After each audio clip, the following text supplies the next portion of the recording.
কখনো ডায়েরি লেখা হয়নি, কিন্তু আজ লিখতে ইচ্ছে করলো মনের কিছু কথা।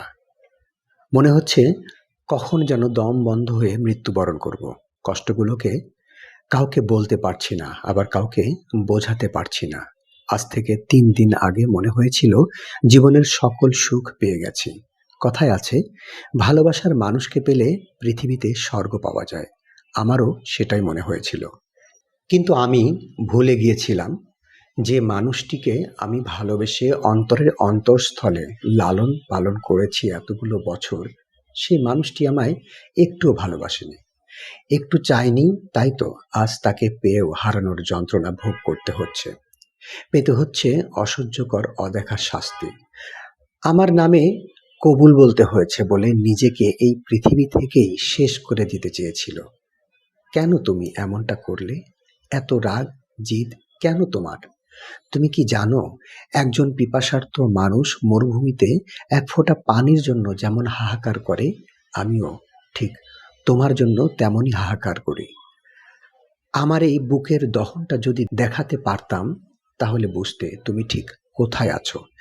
আমি তোমায় খুব ভালোবাসি মিথি, খুব ভালোবাসি। কারো পায়ের শব্দ শোনা যাচ্ছে, মনে হয় ঘরের দিকেই আসছে। তাড়াতাড়ি ডায়েরিটা জায়গা মতো রেখে দিয়ে জিনিসগুলো গোছাতে শুরু করলো। নাহিদ ঘরে ঢুকে মিতিকে ওর জিনিস গোছাতে দেখে কিছু সময় চেয়ে থাকলো। মনে মনে ভাবতে লাগলো, যাক, ঘরে ফিরে আর তোমায় কোথাও খুঁজতে হবে না। তোমাকে দেখার জন্য চাতক পাখির মতো এদিক ওদিক চাইতে হবে না। মিথি ঠিক বুঝতে পেরেছে নাহিদ পেছনে এসে দাঁড়িয়ে, কিন্তু ভুল করেও পেছনে ঘুরে তাকালো না, শব্দ করলো না, এমনভাবে কাজ করছে ঘরে কারোর উপস্থিতি বুঝতেই পারেনি। কিছুটা সময় পর নাহিদ ছোট্ট একটা কাশি দিয়ে মিথিকে উদ্দেশ্য করে বলল, কথা ছিল। মিথির কোনো সাড়া না পেয়ে আবারও ডেকে উঠল, একটু কথা ছিল তোমার সাথে। এবারে আর মিথি চুপ থাকতে পারল না, নিম্ন স্বরে বলল, বলুন। নাহিদ এবার ঘুরে মিথির সামনে দাঁড়িয়ে হাতে থাকা ব্যাগটা মিথির দিকে বাড়িয়ে দিয়ে বলল, এটি তোমার জন্য। যদি কখনো মন চায় এটি খুলে দেখো, ভালো লাগলে ব্যবহার করো। নাহিদের কথা শুনে মিথি মনে মনে বলল, এত বছর দেখতেই পারতো না, একটা ইগোর মাস্টার। ভালোবাসে অথচ কোনোদিন বলল না, অবহেলা করলো, আমাকে দূরে দূরে রাখলো, এখন আবার আমাকে জিনিস দিতে এসেছে। আমি তার জিনিসের জন্য মরে যাচ্ছি। মাঝ থেকে মিলির ডাক শোনা গেল, নাহিদ, মিথি একটু নিচে আসবে, একটু দরকার ছিল। যারা এসেছে তারা মিথি নাহিদের সঙ্গে দেখা করতে এসেছে, কথা বলতে চেয়েছে। নাহিদ মিথি মিলির ডাক শুনে নিচে নেমে দেখল ড্রয়িং রুমের সোফায় মুনিয়া আর পিয়াল বসে আছে। নাহিদকে দেখার সঙ্গে সঙ্গে এক প্রকার দৌড়ে নাহিদের সামনে এসে পড়ল। কতবার ফোন দিয়েছি, ফোন কেন ধরো না? আমি আশা করেছিলাম তুমি আমার সঙ্গে কথা বলবে, আমার খবর নেবে।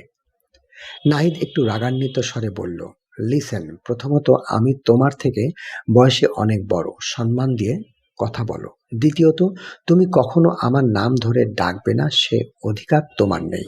তোমার আমার এমন কোনো সম্পর্ক নেই যে তোমার খবর নিতে হবে। তৃতীয়ত, সেদিন আমি স্পষ্ট করে বলে দিয়েছি আমার জগতে অন্য কেউ আছে।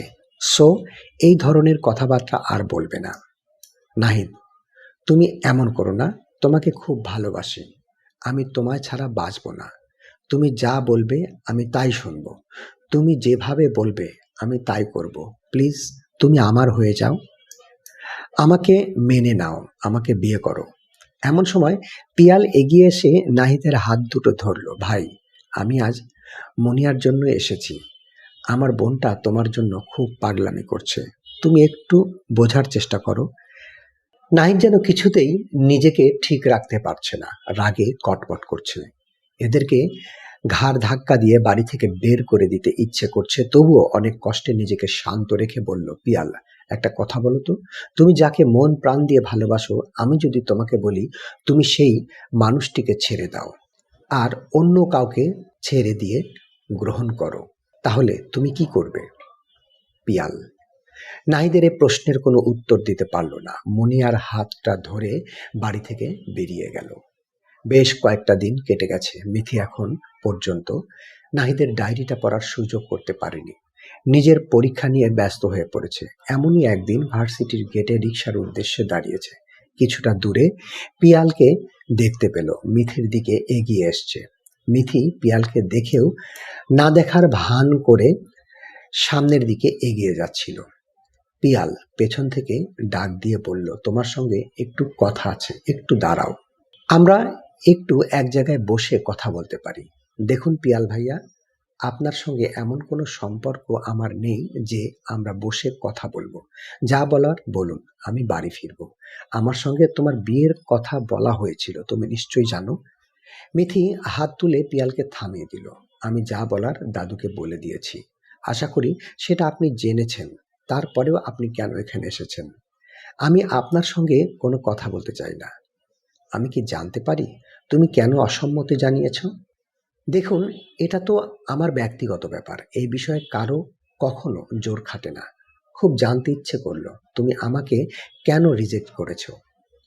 আমি দেখতে খারাপ, নাকি অর্থ সম্পদ নেই, নাকি আমি তোমার যোগ্য নই, কোনটা? তুমি যদি এখন বিয়ে করতে না চাও, লেখাপড়া শেষ করতে চাও, আমি তোমার অপেক্ষায় থাক। শুধু আমাকে তুমি কারণটা জানাও। এর কোনোটাই না। আমার মনে অন্য কারো বাস, তাই আমি আপনাকে ফিরিয়ে দিয়েছি। পিয়াল একটা দীর্ঘশ্বাস ছেড়ে মিথির দিকে তাকিয়ে রইল। করুণ সুরে বলে উঠল, আমরা দুই ভাই বোন কষ্ট পেলাম। তোমার সময় নষ্ট করার জন্য দুঃখিত। মিথি ভার্সিটি থেকে ফিরে দেখে নাহিদ ব্যাগপত্র গোছাচ্ছে। ওর ব্যাগটা রেখে ওয়াশরুমে চলে গেল। ফ্রেশ হয়ে যখন বের হলো তখন নাহিদ ঘরের মাঝখানে দাঁড়িয়ে আছে। নাহিদ এক ঝটকায় মিথিকে জড়িয়ে ধরল, কপালে ভালোবাসার পরশ দিয়ে বলল, কয়েকদিন ঢাকা অফিসের কাজে চট্টগ্রাম যাচ্ছি, সাবধানে থাকবে আর ঠিকমতো খাওয়া দাওয়া করবে। মিথিকে কোনো কথা বলার সুযোগ না দিয়ে ঘর থেকে হনহন করে বেরিয়ে গেল। মিথি হতভম্ব হয়ে কতক্ষণ দাঁড়িয়েছিল খেয়ালই নেই। সুমির ডাকে সম্মিত ফিরে পায়। কি গো মেজোজা, কখন থেকে ডাকছি, তোমার কানেই যাচ্ছে না? ভাইয়া তোমার কি এমন করে গেল, তুমি দিন দুনিয়া ভুলে গেলে? মিথি কপট রাগ দেখালো। আপু ভালো হচ্ছে না। মিথি খাওয়া দাওয়া করে ঘরের দরজা আটকে ডায়েরি নিয়ে বসে পড়েছে। ডায়েরির পাতা। এই পাগলি, তুমি কি জানো তোমার আমার এই বন্ধন কতদিন আগের? কিছুই জানো না। আমি অবশ্য জানতাম না। যেদিন আমি প্রথম কলেজে ভর্তি হলাম সেদিন সন্ধ্যায় আমাকে তাদের ঘরে ডেকে নিল। গিয়ে দেখি দাদা, বাবা, মেজো চাচ্চু, মেজো মা, ছোট চাচ্চু আর ছোট মা বসে আছে। আমি তো একটু ভয় পেয়ে গেলাম। সবাই এখানে বসে আছে, আমি কি কোনো অপরাধ করেছি? সবার মুখের দিকে এক এক করে তাকালাম, বুঝতে চেষ্টা করলাম। প্রথমে দাদু মুখ খুললেন। দাদু ভাই, তোমাকে আজ একটা কথা বলবো, মন দিয়ে শোনো আর আমাদের ওপর রাগ করো না।